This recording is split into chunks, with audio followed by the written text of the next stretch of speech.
All right, guys, we're going to rock and roll here shortly. Judah's getting the show active. YouTube and I Love Seville. Yep, I'm seeing it live on YouTube. Thank you very much. I'll confirm. And giving me an error. We'll get rocking and rolling here shortly. I think it's good now. Yeah, live on LinkedIn. I'm seeing us live on LinkedIn. Thank you very much, Judah. Let's see the Market Street cam in full effect over there. Beautiful day. Vanessa Parkhill, thank you for liking the show there. Live on my Facebook page. Excellent. Thank you. We've got a lot to cover on the program from yesterday. Here's the Market Street cam. I Love Seville, and I'm seeing us live now. The group, I'm seeing us live. All the pages are starting to go on. Twitter, I'm seeing us live. Excellent. Sorry for the late start today, guys. Busy morning over here at the shop, at the headquarters. Like the show and share the show. Retweet the show. Spread the gospel. Ginny Who, thank you. We appreciate you, Ginny Who. Judah, I'm going to ask you which headline you find most compelling when the show begins. Ginny said she was going through a 7 minutes withdrawal, wondering where you were. It's Band-Aids and popsicle sticks, kept together by Band-Aids and popsicle sticks over here, ladies and gentlemen. Like and share the show. The Sherry Wilcombe, thank you. We appreciate you, Sherry Wilcombe. All the viewers and listeners that are regular watchers of the show, thank you. Judah, we can begin the program when you are ready to count us in. Things look clean over here on our end, and I appreciate the persistence today. Show's yours, J-Dubs.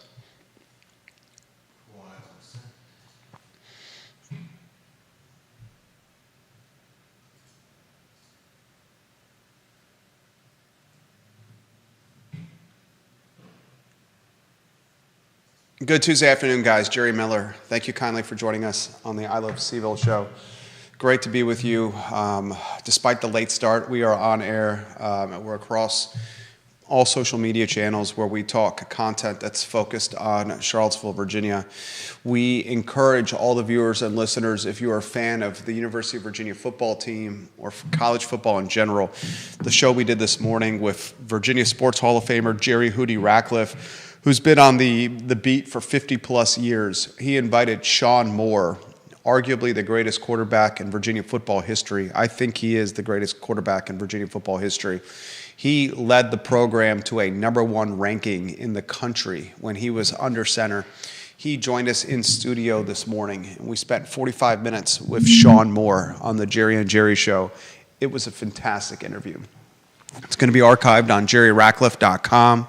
It'll be archived on iloveseville.com, wherever you get your podcasting content. We love when folks watch the YouTube channel. Please subscribe to the YouTube channel. That would mean the world to us, and watch over there. But that interview was excellent.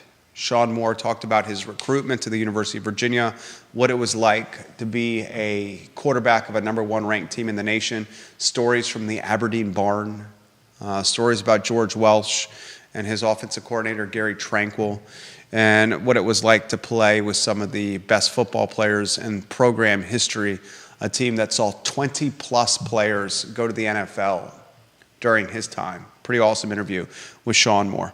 A lot I want to cover on the program. I want to highlight a topic from yesterday. Judah's going to highlight the goals for the Charlottesville Economic Development Authority when it comes to their plan for economic development for the city of Charlottesville. We're going to outline the strategy for you and allow you, the viewer and listener, to interpret the strategy as you see fit, and then we will offer our opinions and commentary on it. I think a couple of compelling storylines that must be covered on this show and through other media outlets is the private school offerings in Charlottesville, Albemarle County, and Central Virginia. We now have a private Catholic high school that's opening in the city. A couple of blocks from where this studio sits, the Queen Charlotte building is where this private Catholic high school is opening. I am all for as many schooling options as possible. I think options create power for parents and create potential paths of success for their kids, for their students, for our kids, the next generation. I think an important storyline to highlight is as the population of wealthy folks comes to Albemarle County and the city of Charlottesville, and we see with HUD, the family household income is really increasing a lot every year. Now 124,200 family household income for the Charlottesville metro footprint. As that family household increases, the population of students at private schools is increasing. You're seeing the Miller School increasing its student body. You're seeing the Blue Ridge School increasing its student body. You're seeing a private Catholic high school being built. The schools in our area, the population at the private schools are upticking. What is the impact that is going to have on the public schools in our area?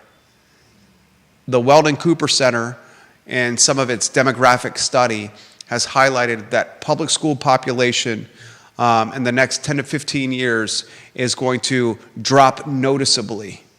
What is that going to do to the demographics of the public schools? Are we going to see a gentrified public school system in Albemarle, the city of Charlottesville, and the other school systems?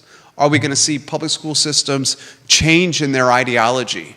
Because if students are being removed from public school classrooms and hallways and placed in private school classrooms and hallways, is that an indication of public schools needing to do things differently? We'll talk about that on today's show. We also need to highlight that the free Head Start child care centers in the area are closing. Charlottesville Tomorrow, another strong article from Charlottesville Tomorrow. I find myself in back-to-back weeks commending Seville Tomorrow for its reporting. I'm seeing reporting from Seville Tomorrow when it last couple weeks came to the Carlton Mobile Home Park. And now a headline that was published today about major federal deficiency violations forced MACA to shut down its free Head Start child care centers. These are centers that service 200 students, that offer free child care for 200 students. So I think Charlottesville Tomorrow needs to be commended for getting back to the hard news cycle of content. This article from Tamika Jean Charles, A+ article. The mobile home park coverage and Habitat and PHA buying the Carlton Mobile Home Park was authored by Erin O'Hare. When she put this in the news cycle, Erin O'Hare, my hope is that Seville Tomorrow gets back to hard news reporting. I think that's what the community wants, is what's in the day's news cycle that we should know about. That's what I hope they're going to. We're going to break down today's story from Seville Tomorrow on the major federal deficiency violations forced MACA to shut down its Head Start child care centers. These are the type of violations that would scare the bejeebus out of any parent. There goes Ludwig Kutner with his property manager, the downtown property scion. These violations include grabbing students by the wrist and yanking them upward, leaving a student in a classroom during a fire drill covered by a blanket, a napping student unattended during a fire drill, screaming at students, and just the type of stuff with very young children that scares the hell out of parents. We'll tell that story as Charlottesville Tomorrow reports it and gives some commentary today on the I Love Seville show. Also on the program, I want to dot the I's and cross the T's on a couple of stories we didn't get to yesterday, including the Vicelli Pizza family that is at a serious loss of income right now after what appears to be an arson attack on the pizzeria on Route 29, an attack that happened, a fire that was set on Vicelli's Pizza a few days before the Washington family, was going to open a Cajun New Orleans-style restaurant a couple of doors down from their pizzeria. And they said they needed the revenue from the pizzeria to float the New Orleans-style, Cajun-style restaurant as they were bringing it to market. So the timing of this arson The alleged arson could not be worse. And then we'll close with this one. I will get to this story today. The Richmond Times-Dispatch is ditching its downtown building, a building that bears its name. 300 Franklin Street. They're looking for a new location. This got me thinking about Charlottesville's media scene. To put it in perspective how long the Times-Dispatch has been there, they moved into this location in 1923, over 100 years ago. When the Richmond News Leader built a building there, the News Leader merged with the Times-Dispatch in 1992. Take a look at the Charlottesville media landscape. CVille Weekly does not have a proper headquarters. I think its team members all work remote. The CVille Weekly headquarters on the downtown mall is home to the Robert Kennedy Charlottesville campaign office.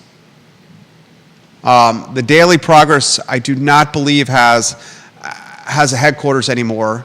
That Rio Road location has been shuttered. The two TV stations, NBC 29 still has its location on Market Street, CBS 19 somewhere on Route 29. I don't know the exact location of it. And I think CVille tomorrow is in the Woolen Mills office park. But you are seeing media outlets of the legacy variety no longer have headquarters. And when media outlets of the legacy variety do not have brick and mortar locations, they lose a sense of brand identity within a community. One of the reasons we spent the money we did to purchase the storefront in the Macklin building for the I Love CVille studio was to have a home base where our brand would be seen by 10,000 cars that drive by Market Street every day and a boatload of walkers that pass by the studio every day. We strategically wanted the headquarters to be in downtown Charlottesville on the corner of 4th and Market Street because we knew that's where the police chiefs, the fire chiefs, the city managers, the assistant city managers, the city attorneys, the judges, the Commonwealth's attorneys, the bankers, the movers and shakers, the landlords. I mean, Ludwig Kutner just walked by the studio. We routinely talk about Brian Haluska and Councilor Lloyd Snook walking by the studio, supervisors walking by the studio. Whether they see it subconsciously or consciously, they're touched by the I Love CVille brand. And as media outlets lose brick and mortar positions, that subconscious or conscious brand connection is lost. And that's how legacy media erodes even further. So we'll talk about that today on the program. I want to weave Judah Wickower in on a two-shot. I want to thank Pro Renata for being a partner of the show. Pro Renata, Dr. John Shabe and his team are doing amazing things at Pro Renata, expanding into downtown Stanton and the Shenandoah Valley with the purchase of the assets of Skipping Rock Brewery. They have purchased a brewery system from Skipping Rock that is one of the best in the Commonwealth. And now we're seeing Pro Renata go from being the Disney World of Crozet to having a Commonwealth-wide footprint. John Shabe leading the charge.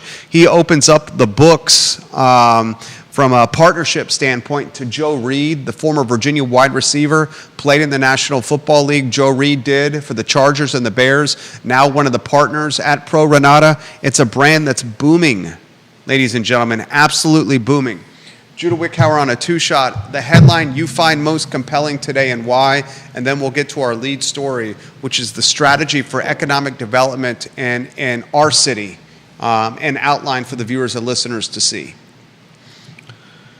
I'm excited about what's going on with the owners of Vicelli. It's a shame what happened to their restaurant, and I think what's really amazing is that they kept Vicelli Pizza open throughout the pandemic, and now this, and it's such a shame because they were relying on not just the income from Vicelli Pizza, but also the stable of workers that they had who could easily transfer between the stores. So this is a hit for them, and I really hope that they manage to pull off the new restaurant while getting Vicelli Pizza fixed up. Well said. Restaurant made it through COVID. Pizzeria in a saturated pizza category. Yeah. and the risk profile or appetite for risk to open another restaurant that's Cajun, not tied to pizza, in Yeah. the same shopping center. Yeah. It's a lot of risk right there. Mm-hmm. In a couple of days, we're talking like 24, 48, 72-hour window prior to opening the Cajun restaurant, their primary source of revenue that's been their primary source for decades, someone sets fire to it. Yeah. Thankfully, the person was caught. Thankfully, the person was caught. The damage done, nevertheless. Yeah. We'll talk about that later in the program. Outline the Economic Development Authority of Charlottesville, their strategy for driving the economy in the city. I don't Judah know. and I both found this compelling. Sean Tubbs has that reporting.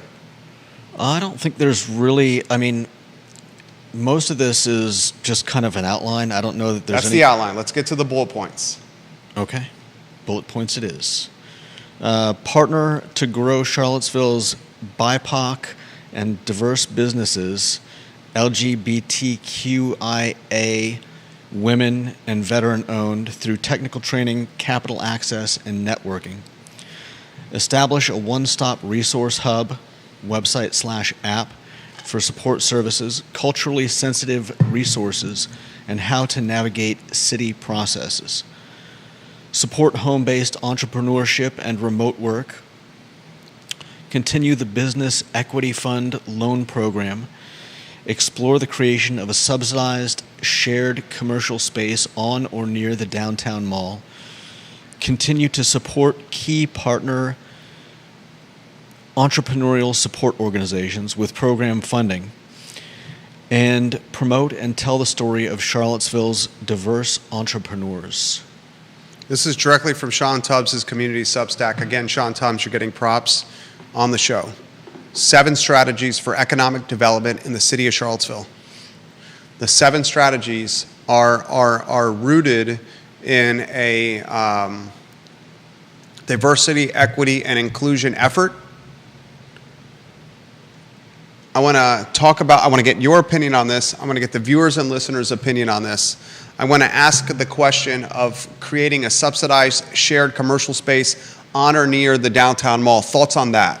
Isn't that already here? Thank you for bringing that up. The Charlottesville Redevelopment and Housing Authority purchased the building on the downtown mall and the dead center of the downtown mall, the former home to Vita Nova's Pizza, the former home to Henry's Restaurant. It's an elevator building. In that building, they're going to use the retail storefront space, the restaurant space, as subsidized below market rent type of offering, type of space for entrepreneurs that want to bring a business to market. I need to ask the question about vacancy rates again. The same organization, the Economic Development Authority, the folks that are hired with taxpayer resources to help push the economy forward, they are touting the vacancy rate being a couple of percentage points.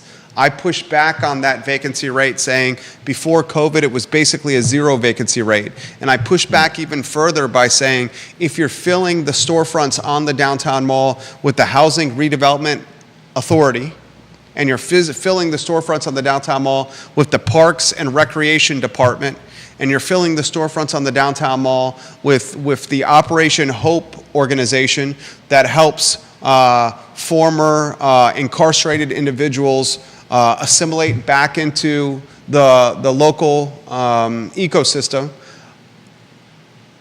I'm not trying to diminish the value of these type of organizations because I think they have significant value for people and for our community. But I question whether these type of organizations should have footprints on the mall, especially when it comes to taxpayer resources being utilized. A lot of folks don't realize that the Market Street parking garage, owned by the city, and the Market Street parking garage has storefronts on the back end of it that are on the downtown mall. And the Market Street parking garage, owned by the city, taxpayer resources, they're having city, groups, outfits, call their headquarters on the downtown mall. Yeah. These same One of them's taken over Bashir's. the old Bashirs. These same storefronts were run by businesses Yeah. that drove the economy with taxpayer resource, with tax dollars, and drove the economy by creating foot traffic. And drove people to the mall. Drove people to the mall. The businesses that are filling the storefronts downtown, I rattled off 4 of them right there, are closing at 5 o'clock, not open on the weekend, and aren't driving traffic to the mall. Okay, so I want to highlight the 7 strategies according to the Substack Sean Tubbs has published today. These are direct quotes.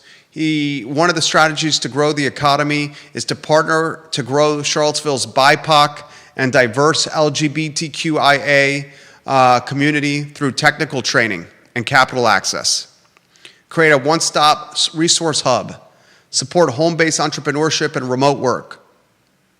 That one I question, the home-based entrepreneurship and remote work. Continue the business equity fund. Explore the creation of subsidized shared commercial space on the mall. I question that one, the subsidized commercial space on the mall. Continue to support key partner entrepreneurial support organizations. That would mean what's the one that Stephen Davis is the head of, the executive director?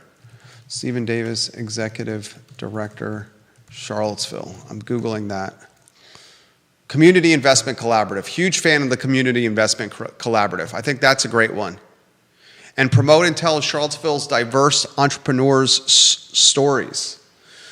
Judy, you can go first on this. What's your take on these 7 strategies that were pulled verbatim from the Economic Development Authority and its plan to grow the economy locally? Overall, I don't really have a problem with it. I think for me, it's the language, especially in the first one. Is this I have no problem with the city helping businesses grow. I think that's great. I'm not sure I really believe that that's what they want to do. This city has not been, completely small business friendly at all times.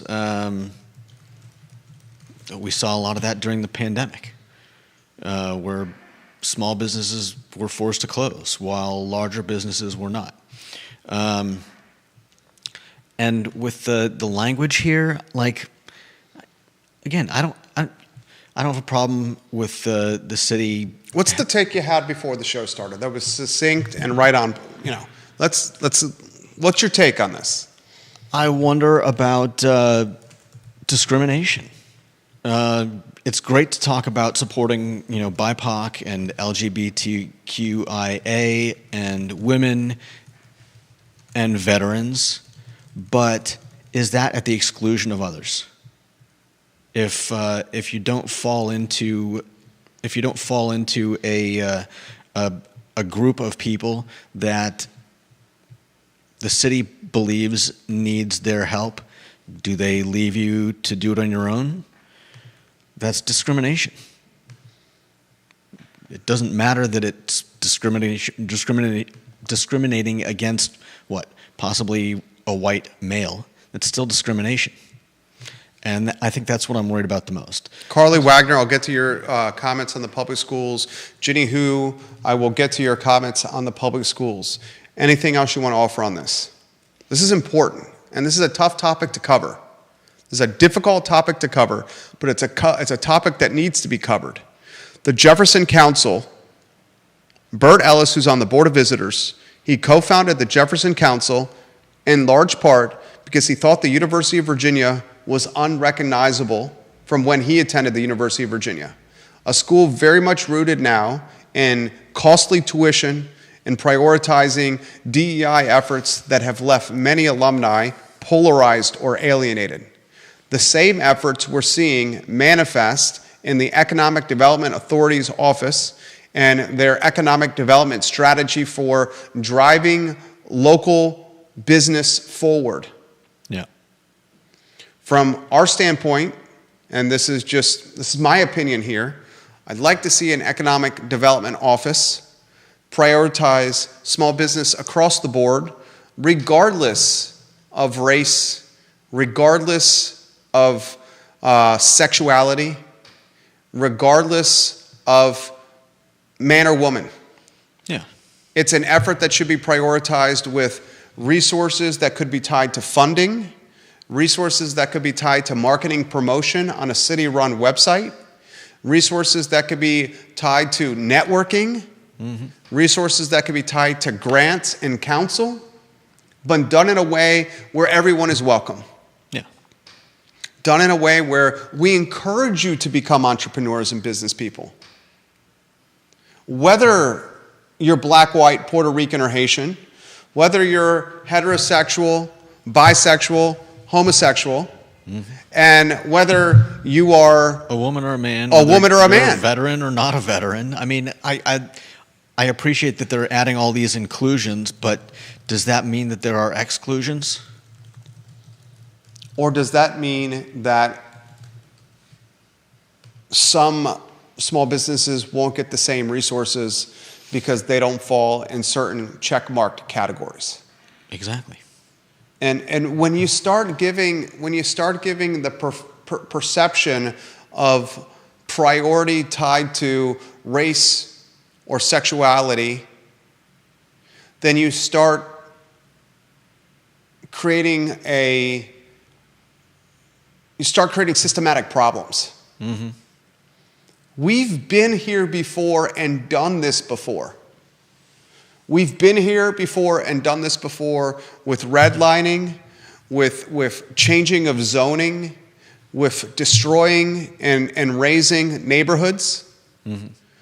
When we learn from history, the history that we learn from should say we want a path of equity or equality that's based on actual equity and equality. Yeah. It's based on a chance for everyone to have the same chances. Mm-hmm. And I need to highlight this, and this conversation needs to be had. You have 8 blocks, which are the downtown mall, that are clearly suffering. Even those that are incredible champions of the houseless population, they are now even admitting that the houseless population is impacting the downtown mall. When the 8 blocks are suffering, the idea of filling storefronts with a organization that helps reassimilate folks that have spent time in jail and having their headquarters on the mall, or a housing and redevelopment authority having its headquarters on the mall, or a Parks and Rec having its headquarters on the mall, or a transit center that's used to be a tourism center that's now a boarded up center having its headquarters on the mall. You gotta, or the top breakfast, lunch, and dinner spot for the houseless population having its headquarters on the mall. You know, I'm surprised they haven't done anything with the transit station, with the top floor of that. Gorgeous building. Yeah, you could put multiple businesses in there, or you could just you could make that a place that people could go inside to get drinks and stuff when they've got, you know, bands playing. I cannot believe that entire space has just gone to waste since they took out the welcome center. Lisa Costello pushes back on your comments of discriminating against straight white males, Judah. Okay. Your response to Lisa Costello there? I don't know. What did she say? She asked, discriminating against straight white males, question mark, Judah Wickower? Okay. I'm not really sure how I'm supposed to respond. Make your to that. position on the statement, on the comment. That's what she's asking you to do, to clarify your position. I thought I had. I mean, the fact that they're including all of these specific, diverse types of people, does that mean that there are exclusions with the types of people that they didn't mention? I'll do it more succinctly. Okay. Is the Economic Development Authority of Charlottesville is funded with taxpayer dollars. And taxpayer dollars do not know race, sexuality, male or female. They just know green. and they're provided by all of us that spend money or do business. So those resources should be allocated in an even playing field. That's as succinct as you can get.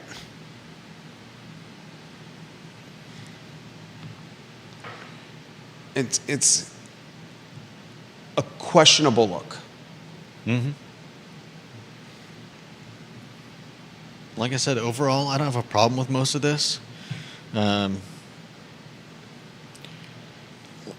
space that I was talking about, I think there's one here on Market Street, next to the PB&J fund. You know what I'm talking about? Oh yeah, that's It's a commissary kitchen that can be utilized and rented Yeah. by a number of people. We often see Troy Razor Robinson and his mobile food business working in and out of there. Okay. You have 2 commissary, open to the public kitchens that offer reduced rates for aspiring entrepreneurs in food and beverage. You have what is going to be what CRHA does on the downtown mall, and you have this location over here. I'll make another convincing argument here. Here's another convincing argument. Food and beverage businesses, restaurants and bars on the mall, talk to any of the owners. Many of them, my friend, they are struggling to pay their bills and their overhead right now. Mm-hmm.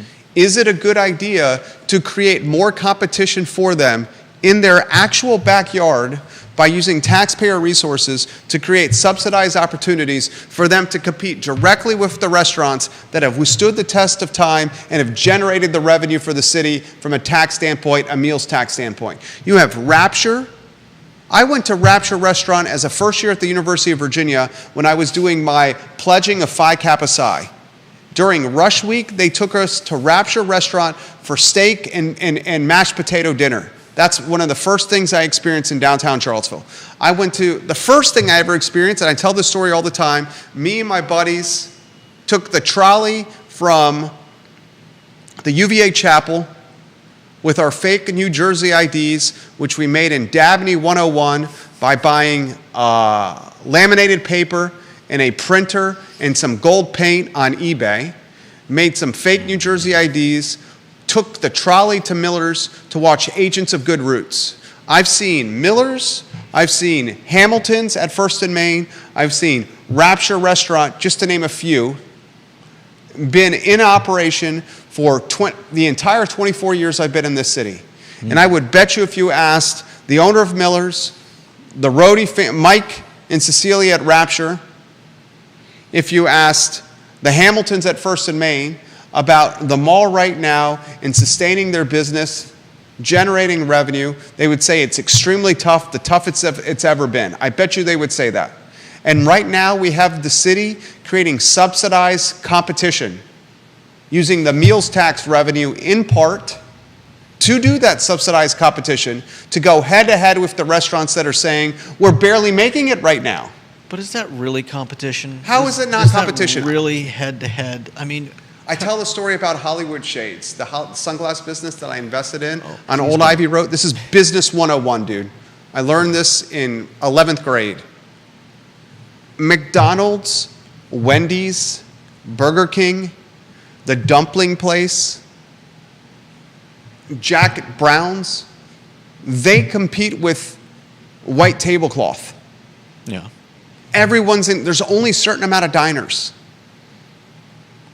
And Are you saying that we should limit the number of restaurants on the downtown mall, though? I'm saying creating subsidized restaurant opportunities on the downtown mall when the businesses are struggling to survive on the downtown mall is unfair competition. It's another headwind for a business that's withstood the test of time, that's proven its worth to the city in the meals tax revenue it generates. It's pissing in the wind. It's disrespectful. I still don't know that I still don't know that I agree that it's a head-to-head type situation here. I mean, we're also talking about Vicelli Pizza, which if the arsonist hadn't destroyed the business, they would be opening their own competition in the same shopping center, as you mentioned earlier. Vicelli's Pizza isn't opening its own competition. It's improving its economies of scale. When Vicelli's Pizza opens another restaurant in the same shopping center, it has more purchasing power with the Performance Foods of the world, the food companies that it's buying its ingredients at wholesale level. That's why you see restaurant owners in this area opening locations 2, 3, and 4, because they're saving on margin on the goods that they're buying. That's fair, but they may also be diluting their customer base. They're creating an economy in that shopping center. I get it. If you can't go to the Cajun restaurant, you may buy the pizza. If you go to the pizza place for takeout, then you see the Cajun restaurant and you try the Cajun restaurant next. Opening next door to the pizza place, the Cajun restaurant, is called vertically integrating the food empire. You can have employees go from one location to the other when working on the clock, and you get improved purchasing power with your wholesale providers. I get it. It's improving your margin. It's what Dino's has done at Dairy Market. Dino's has got the wood fire pizza, the rotisserie chicken, Basta pasta, and Moo-Through. Dino has his employees go across all 4 stalls. Oh, you want more hours? I don't have any more hours for you at Dino's, but you can go work at Moo-Through. Okay. I can go to my food providers that I buy my goods from and say, I got 4 places that I need to buy. Give me a better rate. And he improves his margin. It's called vertical integration. I'm not sure how well that works for ice cream and pizza, but I know what you're talking about. Labor. He's got the same labor working at all 4 stalls. Does he? I've never seen them cross-pollinate. You literally see me doing business with Dino when we're not doing the show on other things to expand his empire. I'm actively talking with him every day, which you are helping put together the contracts for these deals we're doing. Okay. Yeah, I'm explaining to you, I'm speaking to him on a daily basis, which you're helping me service the business to help service him.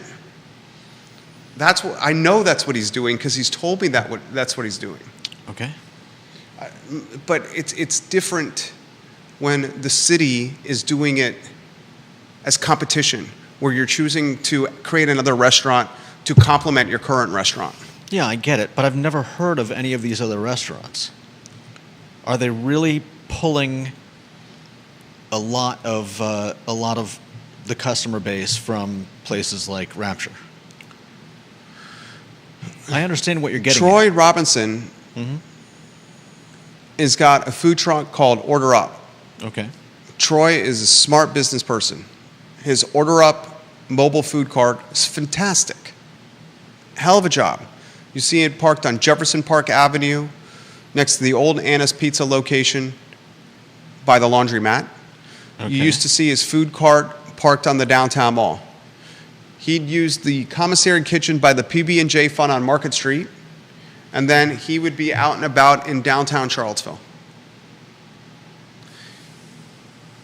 I'm all for that. What I bristle about or bristle on is taxpayer dollars for subsidized restaurants below market rents will cover your electricity and your water. We'll use taxpayer resources to market your restaurant.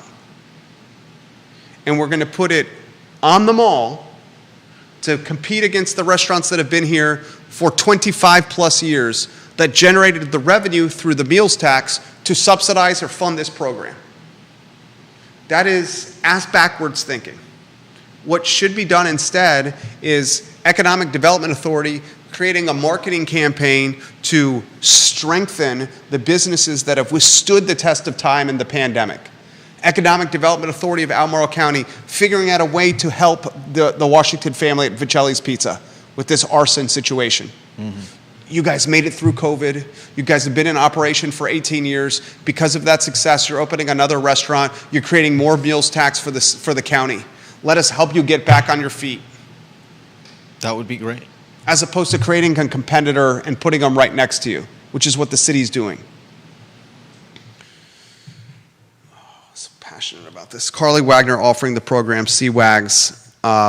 She says, I assume and hope they are not excluding white men, but there is at least anecdotal evidence and likely hard data that white men are the most aware of grants, et cetera, and how to navigate the system than BIPOC, et cetera. So allowing the less well-versed in the system of seeking grant funding a leg up isn't necessarily unfair, I guess, she says.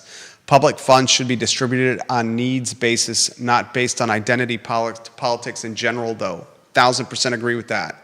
She also says, are these subsidies open to existing struggling businesses? Did these existing businesses not also benefit from all kinds of federal COVID subsidies? Great question. I would love to know if the subsidies are opening to existing struggling businesses. No doubt. It would seem to me it would make sense to help the ones that have been around forever instead of helping launch competitors to compete directly with the struggling ones, slicing and dicing market share to the eventual demise of both.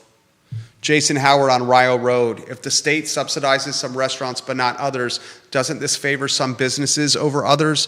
I'm in favor of things like K-Tech, training that is somewhat state-funded to help people get started, but helping to fund an active business puts different private entities on different playing fields. Feel the same way. No doubt. Feel the same way, Jason. Lisa Costello on Cherry Avenue. How much should the city intervene in the free market economy trying to level the playing field? Are they really leveling it or giving favor to certain city program participants? Excellent question, Ms. Costello. Yeah. Same question, Ms. Costello, I have.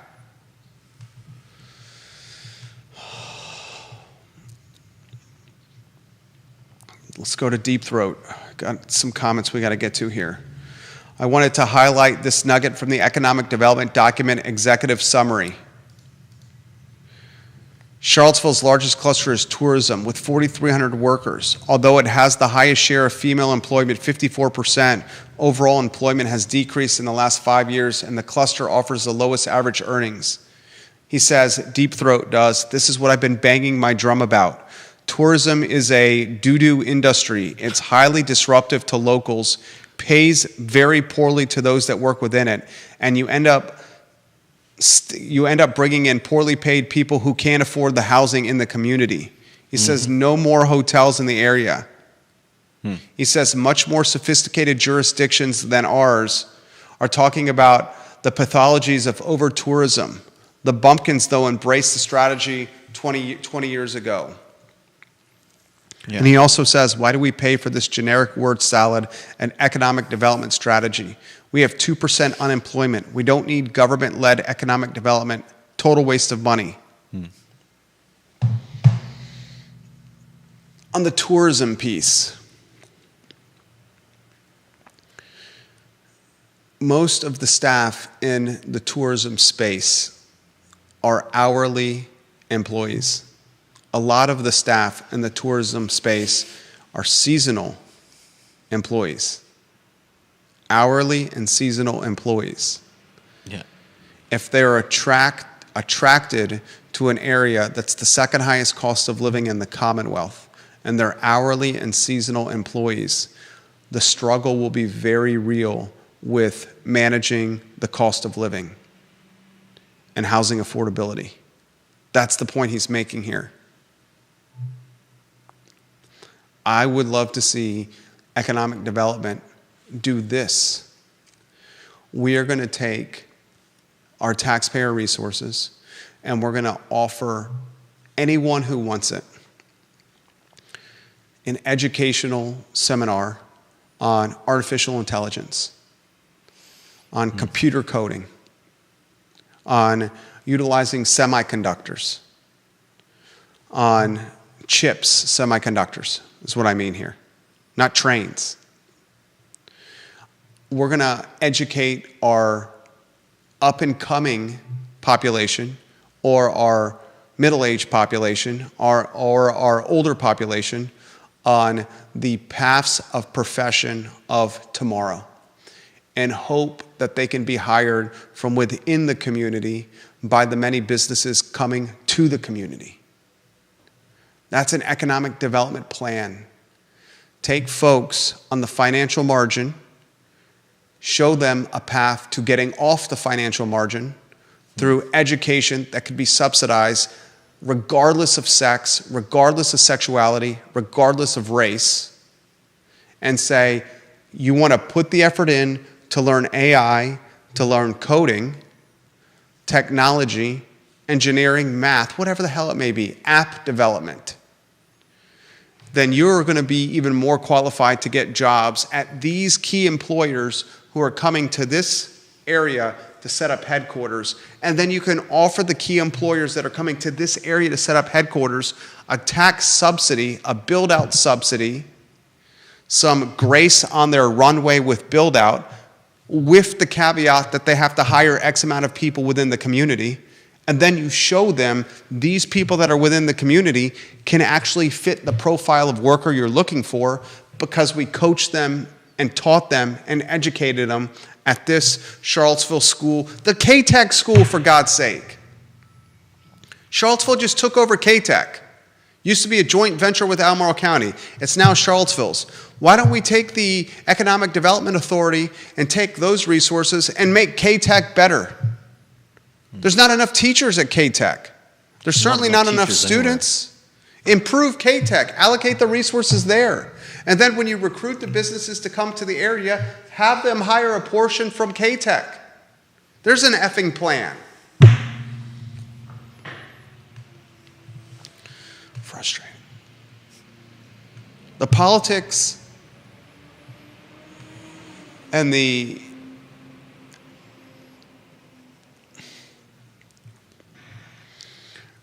word salad has gotten out of control.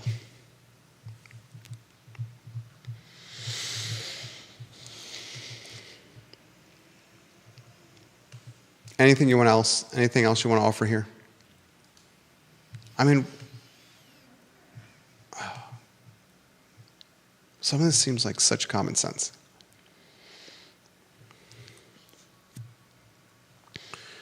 Having 2 or 3 restaurants open up on the downtown mall that are paying extremely below market rent because taxpayers are covering the difference of what their actual market rent is, or not having an electric bill or a water bill to pay, and saying, go compete with the ones that have been around for a quarter of a century and take their customers away, is just going to cause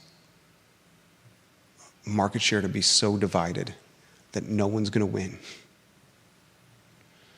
We don't need any taxpayer subsidy to create more food and beverage businesses in one of the most saturated categories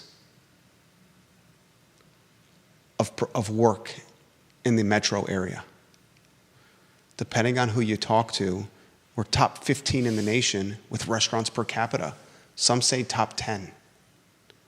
Why would it make sense to subsidize more in that category? All right, we need to go to the next topic. What is the next topic? I got to call it 1:30. What's the next headline? This seems like so... Next headline is a private Catholic high school is opening in Seville. I love this. Yeah, I love the model. I think They got 12 students in the coming school year. yeah, but I think they said that's mostly by design. Yeah, I'm not Because throwing shade the on it at all. I know you're not. I didn't say you were. The classroom is centered around a different style of teaching, where the teacher sits basically in a round table. I don't know that the table is actually circular, but the teacher sits in a round table with the students who are encouraged to ask questions and discuss topics rather than just learning by rote or learning by taking notes for an hour or two and then getting tested on their memory, basically. I think this is I think more high schools would benefit from using a method like this that engages students' minds and intellects to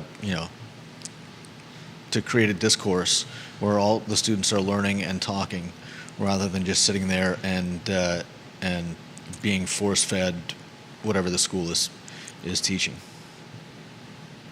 Here are well said. Here are storylines that we should understand that are happening. Private schools in Charlottesville and Albemarle County and in Central Virginia are expanding their student bodies. The Miller School, expanding. Blue Ridge School, expanding. Free Union Day School, expanding. New private Catholic high school. There's talk at the Charlottesville Catholic School, which is elementary and middle. Mm-hmm. They, for years, have tried fundraising to do a high school on their own. The private schools are expanding. I think they should. You have a population that's getting wealthier that are choosing the private school for their kids. Yeah, why wouldn't they? You have the Weldon Cooper Center that has done statistical study that shows the public school population is on a significant decline. These are the storylines that should be covered. Homeschooling getting more robust with their student bodies, private school more robust, public school population is falling.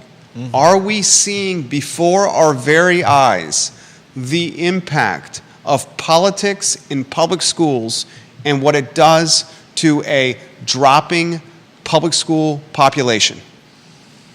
I think it's more than just politics. I think it's the school bus issue, the transportation issue. It clearly compelled voters to push Youngkin into the governor's mansion and to beat Terry McAuliffe. I think it's the book banning issue, the sexuality issue, the role of parents and teachers in schools, DEI in schools, all these elements. The wealth moving to the area, all these elements are changing what public school populations look like.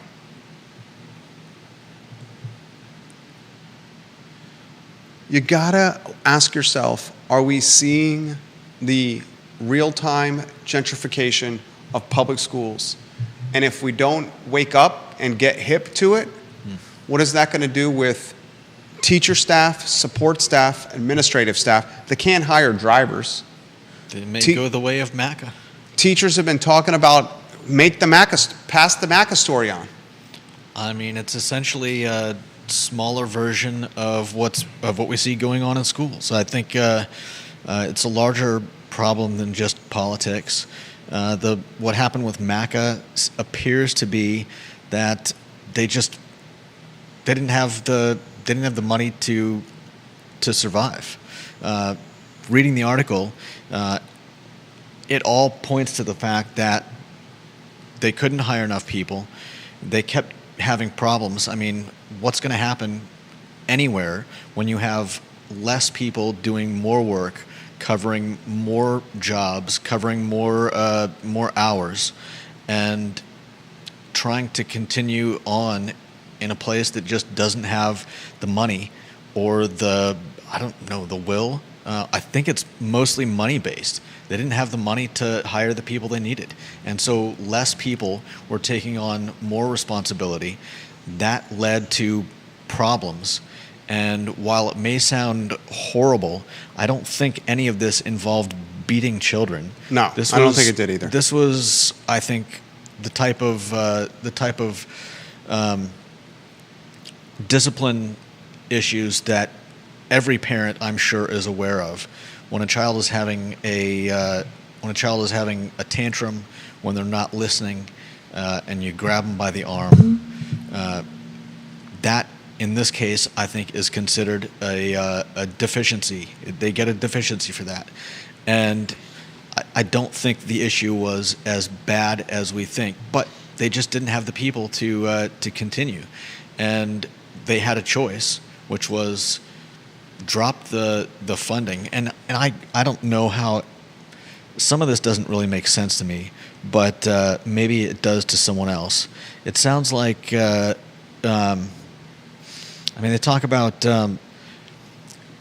the the agency decided to surrender the grants in hopes of resolving its issues in the next couple of years.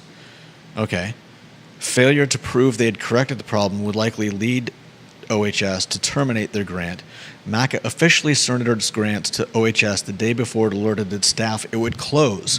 I thought they were trying to prevent closing or prevent losing the grants, but it sounds like they did both. OHS is the official Head Start. So I'm a little bit confused about what the plan was here, but they left people, they left parents fairly high and dry, and it sounded like it was the actual workers who were trying to let parents know that they were going to have to start looking for something else soon. MACA, the Monticello Area Community Action Agency. OHS, the official Head Start. 200 students served at no cost. Do you see what's happening here? The 200 students that were served at free or no cost impacted. Yeah. The public schools impacted with teacher shortages, driver shortages, students arriving to school late, getting home late. We're before our eyes, we're seeing an educational landscape completely reimagined. It's reimagined because of population influx. Said influx is wealthy. It's reimagined because of politics in schools. It's reimagined because of screen time in schools. I told a story late last week. Maybe it was yesterday's program. I think it might have been Friday's program, of a friend, an advisor to our company, financial advisor to our company, pull his students from public schools and put his kids from public schools and put them into private because his youngest at Cale, Mountain View, was being educated in multiple classrooms through YouTube educational videos. Being instructed by teachers to sit in a classroom period, sit on screen, and watch YouTube educational videos for class. Happening every day. That's horrendous. I mean, I would 100% pull a kid out of a school that was doing that as well. Wagner, Carly C. Wag says safety issues too. John Blair says our son attends public school, but you would be shocked, and I mean shocked, at the amount and type of parents who look at my wife and I as if we have two heads when we say our son is in private school. When we say our son is in public school, let me reread that. Our son attends public school, but you would be shocked, and I mean shocked, the amount and type of parents who look at my wife and I as if we have two heads when we say our son is in public school. I'm talking extraordinarily liberal people who ask questions like, do you all pay for tutors? Is he learning anything? I don't think people understand just how few kids from middle and upper middle class families attend public schools in Albemarle or Charlottesville any longer. Interesting. Ray Cadell's watching the program, and it's not just wealthy families, he says, that are choosing the private school path. The Cadells were a perfect example of that when we didn't care for some things that were happening and sent our daughter to the Covenant School. I want you to consider this. Let's just use the number 20 grand for tuition. That number's low when you include additional auxiliary costs that come with attendance. But let's just use the number 20 grand. Let's say you start, let's not even say you start in kindergarten.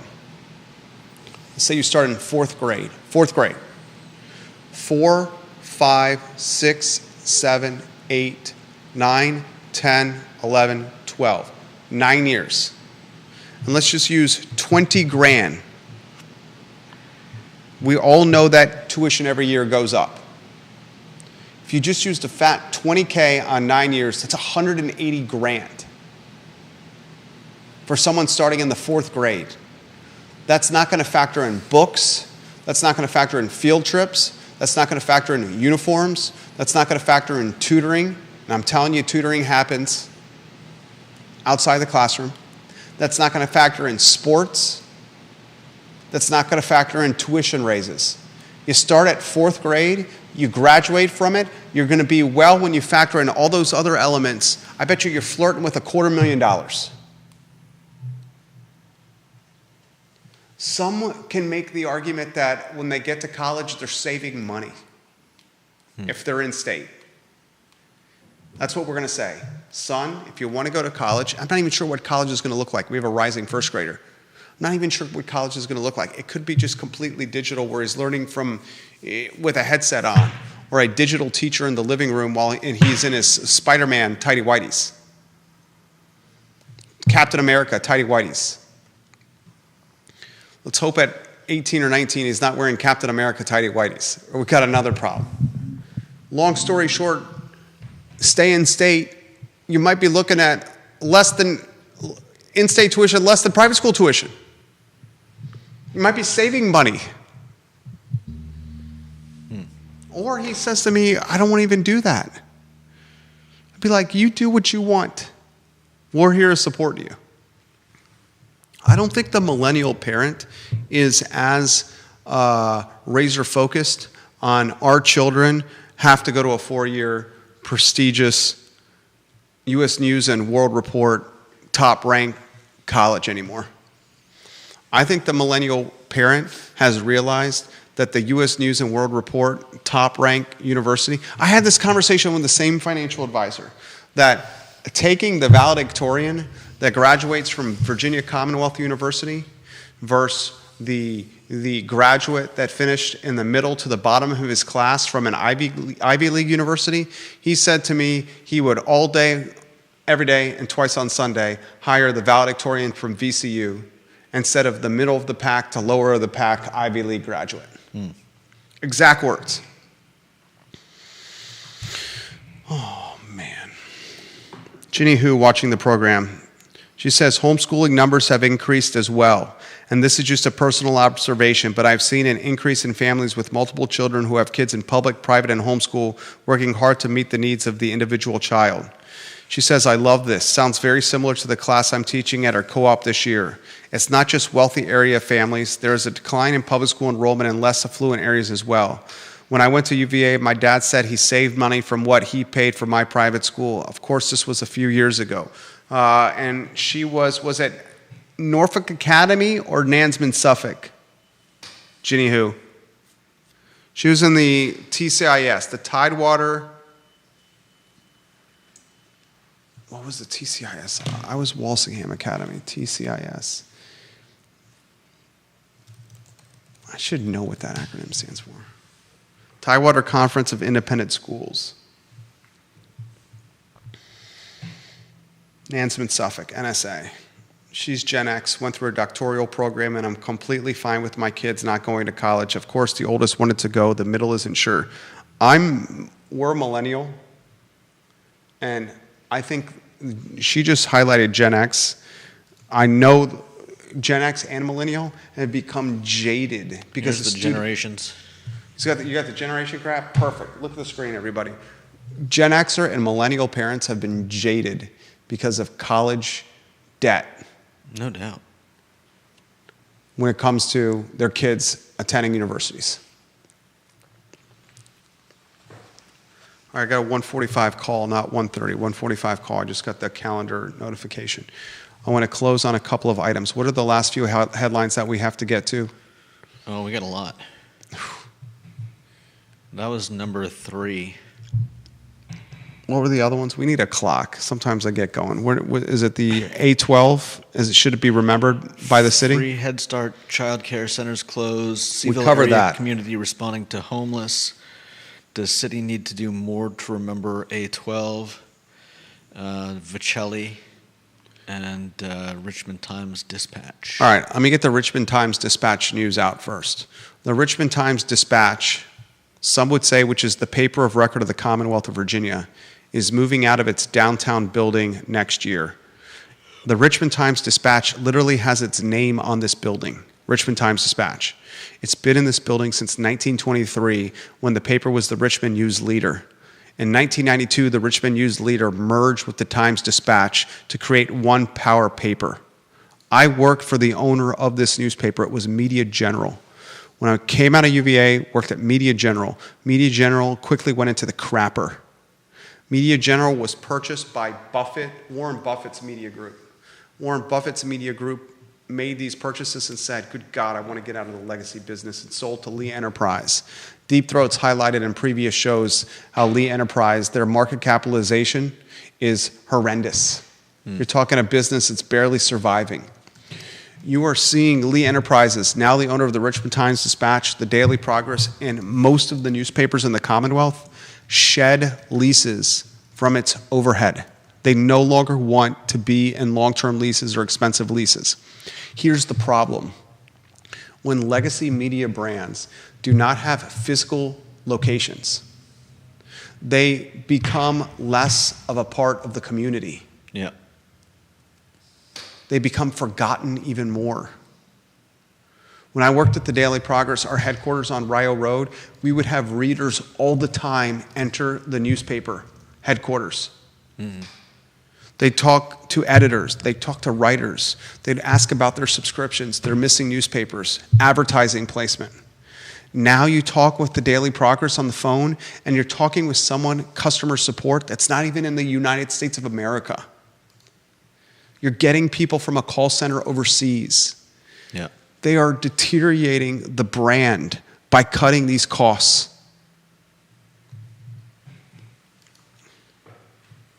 They've been in the building for over 100 years, and they're ditching it. Headline. Other headline that we need to cover. I got 3 minutes here, Senor Wickower. Thank you, Ginny Hu, Tidewater Conference of Independent Schools. Deep Throat, Lee market cap even lower than when we last spoke, about to go below 50 million. A newspaper, a company that owns as many newspapers that as Lee does, Lee Enterprises, with a market cap below 50 million, this business is about to go bankrupt, belly up. Mm-hmm. I'm serious. If it owns this, it owns the Richmond Times-Dispatch, the Daily Progress. I think it owns the Roanoke Times. You're looking at a business that owns much of the reporting in the Commonwealth of Virginia, the lion's share, about to be bankrupt. Mm-hmm. All right, Vicelli's Pizza, you got to support it. Office of Economic Development. I know this is Albemarle County and not the city of Charlottesville. How about you consider a grant on a taxpayer dime to help Vicelli's recover from an arson investigation, a business that's been in operation for 18 years, that's generated a boatload of money of meals tax, that's opening a restaurant right next to its pizzeria. That's a good use of economic development stimulus. Support this family. They've done a tremendous job of supporting events by providing pizza, pro bono pizza pies. And the last topic, maybe we cover this tomorrow. The last topic would be, has the city of Charlottesville done enough to remember or commemorate August 12th, August 11th, and August 12th, 2017? Or is the city of Charlottesville and its stakeholders looking to forget A11 and A12? Because if it can forget A11 and A12, it can get to a path of perception that is better for the region and the city as a whole when it comes to tourism and economic vitality. That's a heavy question to answer. It's the Tuesday edition of the I Love CVille show. Judah Wickower and Jerry Miller, so long.